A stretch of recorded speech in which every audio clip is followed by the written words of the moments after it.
Consecration of the Church of the Holy Great Martyr George in Lydda, commemorated on November 3rd. The city of Lydda, or Lod, is the birthplace of the great martyr George the Victorious. His mother's house was there, where he spent his childhood.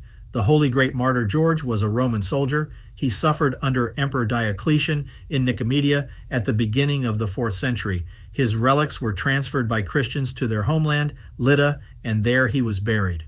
The tomb where the relics of the great martyr were laid is now located in a church dedicated to the great martyr George.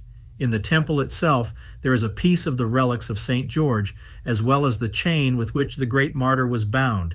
The first church was built here in the 6th century. The temple was destroyed several times and was restored in its present form only in 1872. It was also in Lydda that the Apostle Peter healed Aeneas, who had been lying paralyzed for 8 years.